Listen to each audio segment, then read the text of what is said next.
कल हमने बात की लोकतंत्र के बारे में बात की थी। आज हम बात करेंगे लोकतंत्र का जो हमने पढ़ा था उसके अंदर ये पढ़ा था कि किस प्रकार से उसके गुण हैं, क्या दोष हैं, किस प्रकार से अच्छे लोकतंत्र को हम बना सकते हैं, वो सारी चीजें हमने पढ़ी थी। आज हम बात करेंगे, आपका छठा लेसन जो दे रखा है वो दे रखा है केंद्र सरकार। सरकारें दो प्रकार की है, एक तो केंद्र सरकार और एक राज्य सरकार। केंद्र सरकार और राज्य सरकार।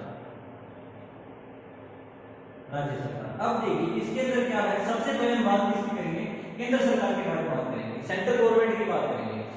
जो केंद्र सरकार है, नई दिल्ली हम बोलते हैं केंद्र सरकार नई दिल्ली, क्योंकि किसी भी चीज को व्यवस्थित रखने के लिए हमें क्या करना पड़ेगा, उसके ऊपर कोई न कोई व्यक्ति जो होगा वो काम करेगा ताकि सारा शेड्यूल जो हो बना रहे। यानी अपने जो अभी वर्तमान के अंदर 28 राज्य और 9 केंद्र शासित प्रदेश बने हुए हैं, तो इन राज्यों के अंदर अलग अलग सरकारें हैं। वो तो कौन सी हो जाएगी, अपनी राज्य सरकार हो जाएगी। जैसे अभी अपने यहाँ राजस्थान के अंदर कांग्रेस की सरकार है। सेंट्रल गवर्नमेंट केंद्र सरकार की बात करेंगे वहां पे अपनी कौन सी है, बीजेपी की सरकार है। ठीक है, तो वो क्या कर रही है, ये जो अपने अलग अलग स्टेट हैं, 28 स्टेट हैं, इन सारे स्टेटों को किसी एक व्यक्ति या किसी एक सरकार के द्वारा चलाया जाता है, वो क्या कहलाएगी, अपनी केंद्र सरकार। यानी ये अपना काम खुद करते रहेंगे सारे के सारे, लेकिन जब ये अपना काम करेंगे तो अपना काम करने के बाद में किसी पर्टिकुलर को बताना पड़ेगा कि हम क्या काम कर रहे हैं। ठीक है, मंजूरी लेनी पड़ेगी अपने काम के बारे में, किससे, केंद्र सरकार से।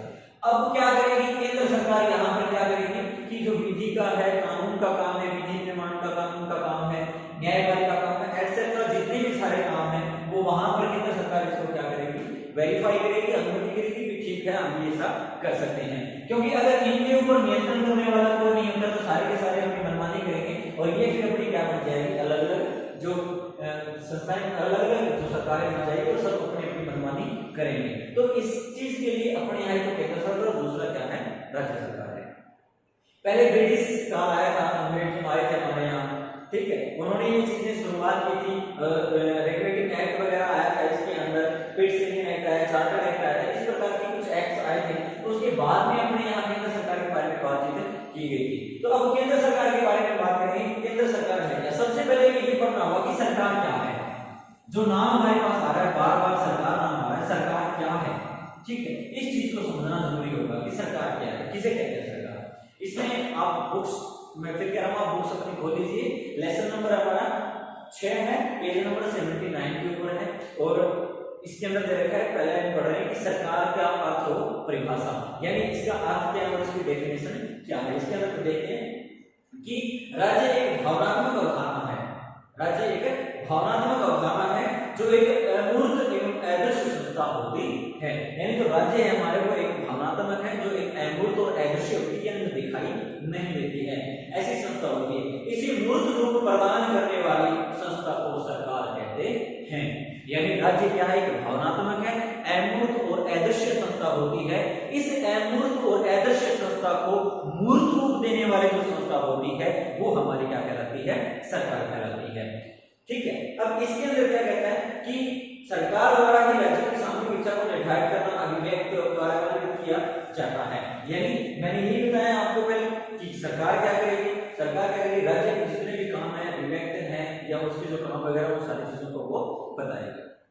चलिए आगे चलते हैं। इसके अंदर देखिए, सबसे पहले हम बात करते हैं कि एक गार्नर नाम के हैं, इन्होंने सरकार की परिभाषा दी है, गार्नर। ठीक है, वो सरकार की परिभाषा में क्या कहते हैं, गार्नर क्या कहते हैं। अब पहले हमने क्या पढ़ा है, हमने ये पढ़ा है कि राज्य एक भावनात्मक अवधारणा है जो एक अमूर्त और आदर्श संस्था है। इसको मूर्त रूप प्रदान करने के लिए जो संस्था होती है वो क्या कहलाती है, सरकार कहलाती है। लेकिन गवर्नर क्या कहते हैं, इनके बारे में पढ़ते हैं। ये कहते हैं कि सरकार वह अभिकरण या मशीन है जिसके द्वारा राज्य की नीतियां निर्धारित की जाती हैं, सामान्य मामलों को नियमित किया जाता है तथा सामान्य हितों को उन्नत किया जाता है। यानी गवर्नर ये कहते हैं कि सरकार एक ऐसी मशीन है जिसके अंदर राज्य के जो काम हैं, उसकी जो नीतियां हैं वो निर्धारित की जाती हैं, सामान्य मामलों को नियमित किया जाता है और सामान्य हितों को उन्नत किया जाता है। अगर आपके इस प्रकार की परिभाषा आ जाती है कि राज्य एक मशीन है, सरकार एक मशीन है, अभिकरण है, ये राज्य के नियमों और नीतियों का निर्धारण करती है, सामान्य मामलों को नियमित करती है। ये सारी चीजें जो बातें हैं इसमें कही गई, किसने कही? गवर्नर ने ये बातें कही थी। अब हम बात करते हैं सरकार के अंग के बारे में बात करते हैं, ठीक है। थोड़ा सा ध्यान से समझ लेना, बिल्कुल मैं वैसे बताऊंगा, शॉर्ट ट्रिक के रूप में बताऊंगा, धीरे ज्यादा लंबा नहीं खींचेंगे इसको, जो सबको समझ में आना चाहिए। सरकार के मुख्य रूप से 3 अंग होते हैं, ठीक है। कैसे होते हैं? ये अपनी क्या है? केंद्र सरकार, केंद्र सरकार, ठीक है। इसके मुख्य रूप से कितने अंग होते हैं? 3 अंग होते हैं, 1 2 एंड 3, 3 अंग होते हैं। अब 3 अंग कैसे होते हैं? जिसमें सबसे पहले आता है अपना व्यवस्थापिका, कार्यपालिका और न्यायपालिका। व्यवस्थापिका, कार्यपालिका और न्यायपालिका, ये इसके 3 अंग होते हैं। सरकार के मुख्य रूप से कितने होते हैं? 3 अंग, व्यवस्थापिका, कार्यपालिका और न्यायपालिका। अब देखिए, व्यवस्थापिका का मतलब व्यवस्था करना, कार्यपालिका का मतलब काम करना, न्यायपालिका का मतलब न्याय करना। यानी एक सरकार होती है जो केंद्र सरकार होती है, उसके 3 होते हैं, व्यवस्थापिका, कार्यपालिका और न्यायपालिका। अब हम ये बात करेंगे कि व्यवस्थापिका में कौन कौन होते हैं, कार्यपालिका में कौन होते हैं और न्यायपालिका में कौन होते हैं। सबसे पहले व्यवस्थापिका की बात करेंगे। व्यवस्थापिका के अंदर देखिए 3 मुख्य रूप से होते हैं, जिसमें सबसे पहले आता है अपना राष्ट्रपति, दूसरा आता है अपना लोकसभा और तीसरा आता है अपना राज्यसभा। इसकी भी 3 अंग मुख्य होते हैं, राष्ट्रपति, लोकसभा और राज्यसभा। कार्यपालिका के अंदर क्या होता है, यानी काम करने वाले कौन होते हैं? इसके अंदर क्या आएगा अपना राष्ट्रपति, राष्ट्रपति, नंबर 2 प्रधानमंत्री, ठीक है, या मंत्रिपरिषद इसको कह सकते हैं। तो ये इसके अंदर काम करने वाले आ जाएंगे कार्यपालिका के अंदर।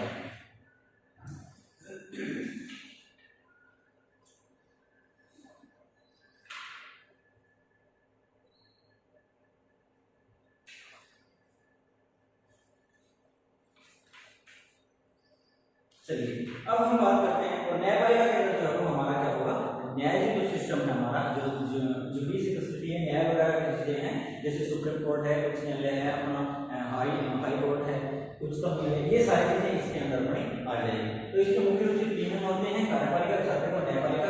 व्यवस्थापिका के राष्ट्रपति, लोकसभा और राज्यसभा, कार्यपालिका राष्ट्रपति, प्रधानमंत्री और मंत्रिपरिषद अपनी होती है, मंत्रिपरिषद। और न्यायपालिका के अंदर न्यायालय जो है वो अपना न्यायालय वगैरह आ जाएंगे। ये 3 चीजें हैं। अब हम सबसे पहले बात करेंगे जो अपनी व्यवस्थापिका है उसके बारे में बात करेंगे, ठीक है। सबसे पहले हम किसके बारे में बात करेंगे? व्यवस्थापिका के बारे में बात करेंगे कि व्यवस्थापिका क्या है। अब व्यवस्थापिका की बात करेंगे तो हमें क्या करना पड़ेगा?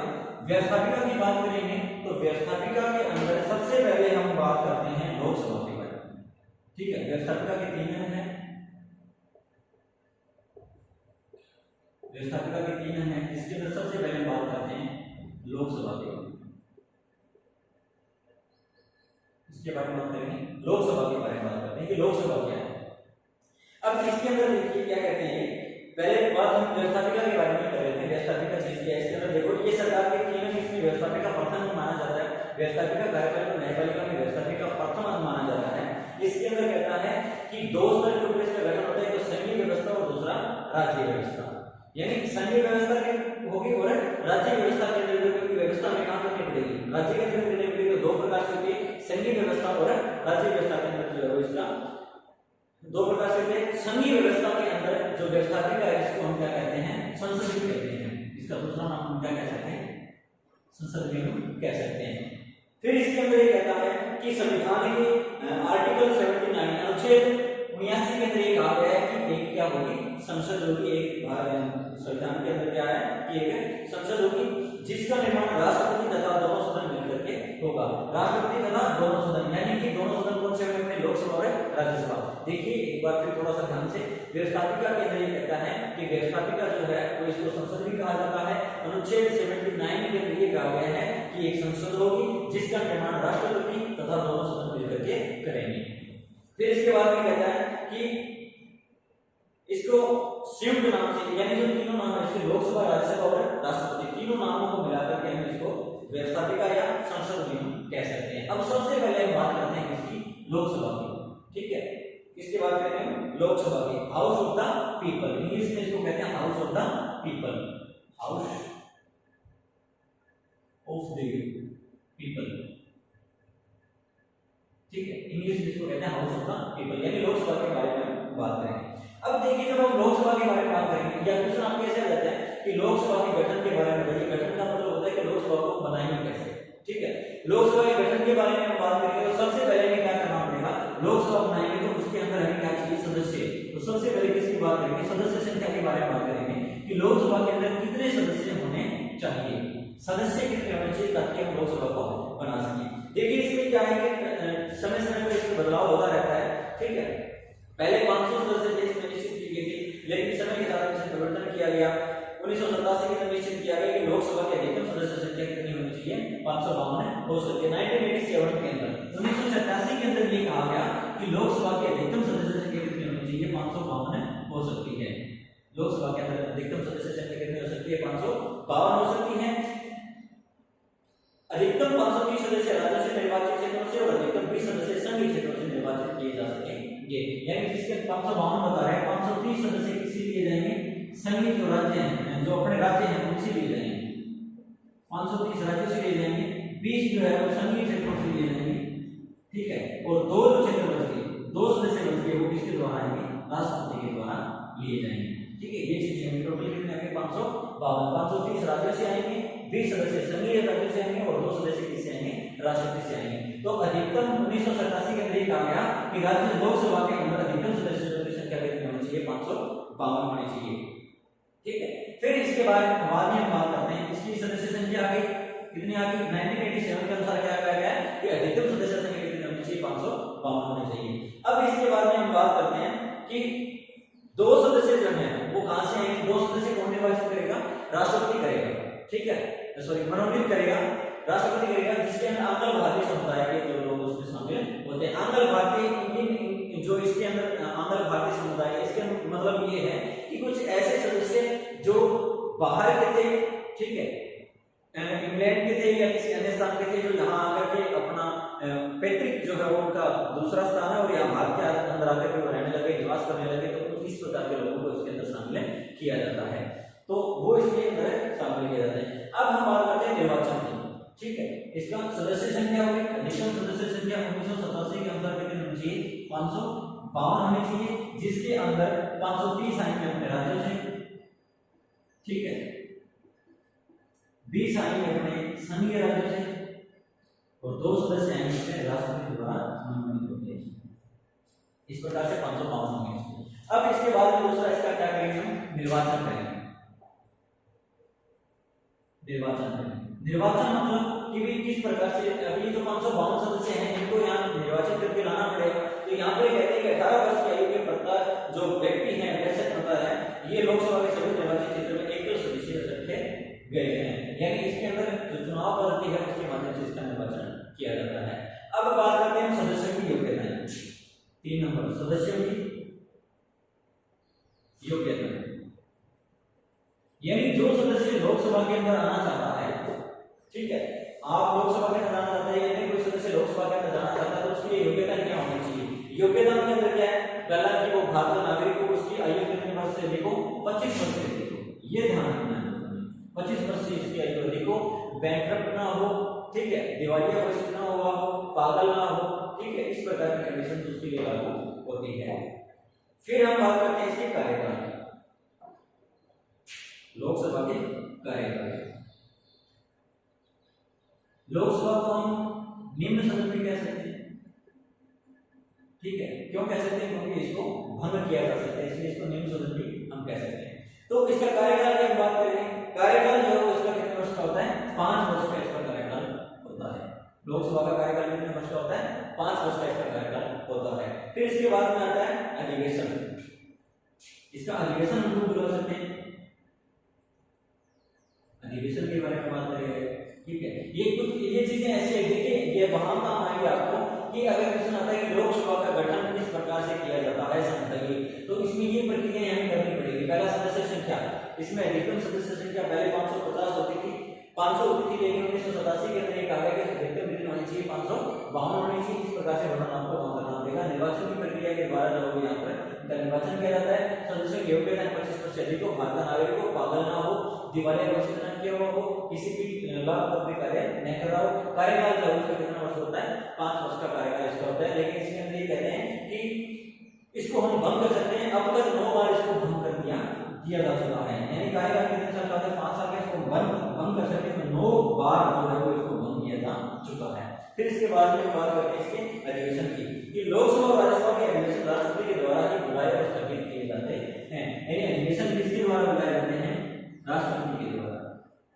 राज्यसभा के अंदर और लोकसभा के अंदर राष्ट्रपति के द्वारा अधिवेशन बुलाए जाते हैं और राष्ट्रपति के द्वारा अधिवेशन हटाए जाते हैं। इस संबंध में नियम केवल यह है कि लोकसभा की 2 बैठकों में 6 माह से अधिक का अंतर नहीं होना चाहिए। यानी लोकसभा की जो 2 बैठकें होती हैं, ठीक है, उन 2 बैठकों के अंतर जो है वो कितने महीने का नहीं होना चाहिए? 6 माह का अंतर इसके अंदर नहीं होना चाहिए। ये इसकी कंडीशन होती है। अब इसके बाद बात करते हैं लोकसभा के पदाधिकारी, क्योंकि अधिकारियों के बगैर तो काम नहीं चलेगा। पदाधिकारी मोस्ट इंपोर्टेंट अधिकारी जिन्हें बनाने पड़ेंगे, अधिकारी के बगैर काम नहीं चलेगा। तो लोकसभा के पदाधिकारी की बात करेंगे तो 2 पदाधिकारी होंगे, एक तो अध्यक्ष होगा और एक होगा उपाध्यक्ष। अध्यक्ष तथा उपाध्यक्ष, अध्यक्ष और उपाध्यक्ष, ये 2 अधिकारी इसके अंदर मुख्य होंगे। अध्यक्ष और उपाध्यक्ष के अंदर कहता है कि संविधान के अनुच्छेद 93 के अनुसार लोकसभा स्वयं ही अपने सदस्यों में से एक अध्यक्ष और एक उपाध्यक्ष निर्वाचित करेगी। यानी टोटल अपने पास सदस्य कितने हैं? 552 सदस्य हैं। अनुच्छेद जो है वो हमारा 93 अनुच्छेद के अनुसार आर्टिकल 93 के अंदर ये कहा गया है कि जो लोकसभा है अपने सदस्यों में से किसी एक को अध्यक्ष बनाएगी और किसी एक को उपाध्यक्ष बनाएगी। अलग से इनका कोई निर्वाचन नहीं होगा, ना इनको पदच्युत किया जाएगा, ना इनको बनाया जाएगा। इन्हीं में से 2 सदस्यों को अध्यक्ष और उपाध्यक्ष बना दिया जाएगा। फिर इसके बाद में कहता है इनको अध्यक्ष और उपाध्यक्ष के पद से हटाया भी जा सकता है। अब इसके बारे में बात करते हैं। अगर इसमें थोड़ी सी ये कि अगर ये जो अध्यक्ष और उपाध्यक्ष अगर इनको हटाना है तो इनको 14 दिन पहले इनको सूचित करना पड़ेगा, इन्फॉर्मेशन इनको देनी पड़ेगी। अध्यक्ष के कार्य और शक्तियां, यानी ये जो अध्यक्ष है इसके काम और शक्तियां किस प्रकार से हैं? अध्यक्ष के द्वारा लोकसभा की सभी बैठकों की अध्यक्षता की जाती है और अध्यक्ष होने के नाते उसके द्वारा सदन में शांति व्यवस्था और अनुशासन रहने का कार्य किया जाता है। ये जो अध्यक्ष है हमारा, ठीक है, जो हमने अध्यक्ष बनाया है वो क्या करेगा? भी सीधी सी बात है, कोई भी संस्था हो उसके अध्यक्ष होते हैं, ठीक है, जैसे स्कूल के अंदर प्रिंसिपल होते हैं उसी प्रकार से अपने लोकसभा के अंदर भी अध्यक्ष हैं। वो अध्यक्ष क्या करेगा? इनकी बैठकें बुलाएगा, उसमें शांति बनाए रखेगा, व्यवस्था बनाए रखेगा, उसका संचालन करेगा, ये काम वो करता रहेगा। लोकसभा के समस्त कार्यवाही अध्यक्ष के द्वारा ही निश्चित की जाती है। अध्यक्ष कहेगा कि इस टाइम ये काम करना है, इस प्रकार का ये काम करना है, तो वो किसके द्वारा ही निर्धारित किया जाएगा? अध्यक्ष के द्वारा ही निर्धारित किया जाएगा। सदन के नेता के परामर्श से विभिन्न विषयों के संबंध वाद विवाद का समय निश्चित करता है। यानी सदन के अंदर किसी प्रकार का जो परामर्श लेना है, बातचीत लेनी है, तो उसमें जो वाद विवाद होते हैं उसका समय वो खुद निर्धारित करेगा। कौन करेगा? अध्यक्ष करेगा ये काम। तीसरा है सदन की समितियों का पद सभापति होता है, प्रवर समितियों के सभापतियों को वह नियुक्त करता है और इन समितियों के द्वारा उसके निर्देशन में कार्य करता है। यानी सिलेक्टेड जो कमेटी होती है उनके सदस्यों को क्या करेगा? ये निर्धारित करेगा अध्यक्ष। चौथा क्रम है अध्यक्ष ये निर्णय करता है कोई विधेयक धन विधेयक है या नहीं, क्योंकि धन विधेयक हमेशा किसके अंदर पास किया जाता है? लोकसभा के अंदर ही पास किया जाता है। इसलिए ये काम अध्यक्ष का ही होता है कि कोई भी धन जो है, कोई भी विधेयक जो धन विधेयक है या नहीं है। पांचवा काम इसका संसद और राष्ट्रपति के बीच सारा पत्र व्यवहार करने के द्वारा होता है। यानी राष्ट्रपति और संसद के बीच में जो राष्ट्रपति होता है उसके और संसद के बीच में काम कौन करेगा? अध्यक्ष की कड़ी के रूप में काम करेगा। टोटल जो काम बताएगा वो सारा का सारा राष्ट्रपति को ये इन्फॉर्मेशन देगा। वो इन्फॉर्मेशन राष्ट्रपति की जो बातें होंगी इसके अंदर आएगी, लोकसभा के अंदर आकर ये सूचित करेगा। ये थी अपनी लोकसभा। अब इसके अंदर थोड़ा सा आप रिवाइज कर लेते हैं, देखते हैं क्या कुछ इसके अंदर बता रखा है, तो एक्स्ट्रा और चीज मिलती है तुम्हें।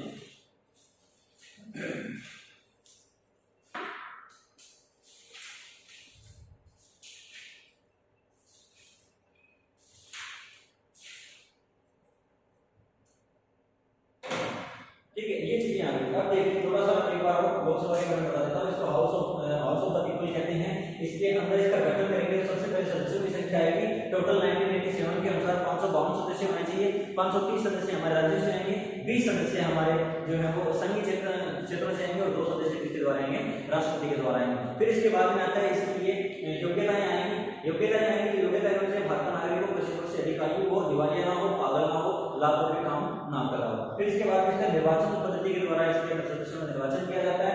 फिर सदस्यों की योग्यता हमारी कार्यकाल के बारे में बात करें तो 5 साल इसका क्या होता है कार्यकाल के बीच में इसको भंग किया जा सकता है, इसलिए इसको नियम सदन भी कहते हैं। अब तक 9 बार इसको भंग कर दिया गया है। फिर इसके बाद में आता है अधिवेशन, राष्ट्रपति के द्वारा जो इसका अधिवेशन बुलाया जाता है और अगर उसमें क्या है कि 2 बैठक से हमारे अंदर होनी जरूरी होती है। फिर इसके बाद में आता है इसके पदाधिकारी में हम बात करते हैं, एक होता है अध्यक्ष और एक होता है उपाध्यक्ष। अध्यक्ष और उपाध्यक्ष जो हमारे टोटल 552 सदस्यों के अंदर अनुच्छेद 93 ये कहता है कि 552 में से ही 2 व्यक्तियों को अध्यक्ष और उपाध्यक्ष बनाया जाएगा। फिर इसके बारे में बाद में बात करते हैं कि अध्यक्ष जो है वो क्या काम करता है। अध्यक्ष का काम ये होता है कि जो लोकसभा होती है, जो गठन इसका होता है, उसका संचालन करता है, उसके अंदर कानून कार्रवाई करता है, सारा का सारा जिम्मेवारी किसके पास होती है, अध्यक्ष के पास होती है। अगर हम अध्यक्ष और उपाध्यक्ष को हटाना चाहते हैं तो 2 दिन पहले उनको सूचित करना पड़ेगा। फिर इसके बाद में आता है कि अध्यक्ष जो होता है वो राष्ट्रपति और संसद के बीच में कड़ी के रूप में काम करता है। जो भी काम वो बताएगा वो राष्ट्रपति के पास पहुंचेगा और राष्ट्रपति जो काम बताएगा वो संसद के पास किसके पास पहुंचेगा, अध्यक्ष के माध्यम से वहां पर पहुंचेगा। ये चीज थी। अब मैं थोड़ा सा ये बता देता हूँ कि लोकसभा के अंदर हमारे राजस्थान की जो सीटें हैं वो कितनी है। ठीक है, हमारे जो राजस्थान की है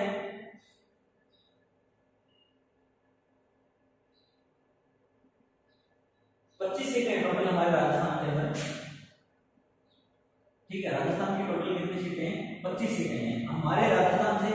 आपने जो अपना अभी पीछे जो चुनाव था जिसके अंदर वसुंधरा राजे सिंधिया बीजेपी की तरफ से विजेता हुई थी, तो आपने सुना होगा कि हमने बीजेपी की 25 सीटें कहां दी थी, केंद्र सरकार के अंदर दी थी। तो वो 25 सीटें कौन सी थी, लोकसभा की 25 सीटें थी हमारी। ठीक है, तो अपनी कितनी सीटें टोटल 25 सीटें हैं, जिसके अंदर एससी की सीटें हैं 4 और एसटी की सीटें हैं 3। एससी की 4 सीटें हैं और एसटी की कितनी हैं 3। ये डिवाइडेशन है इसका। ठीक है, टोटल अपनी सीट कितनी है लोकसभा के अंदर 25 सीटें हैं, जिसमें एससी कैटेगरी की 4 सीट है और एसटी कैटेगरी की 3 सीट है। अब इसके अंदर आता है सबसे ज्यादा सीटें किसकी है, उत्तर प्रदेश की। ठीक है, सबसे ज्यादा किसकी है, यूपी की 80 सीटें इसके अंदर। ठीक है, और इसके बाद में महाराष्ट्र की 48 है, पश्चिम बंगाल की 42 और बिहार की क्या है 40 है, और फिर राजस्थान की कितनी है 25 सीटें हैं। ये अपनी हो गई लोकसभा।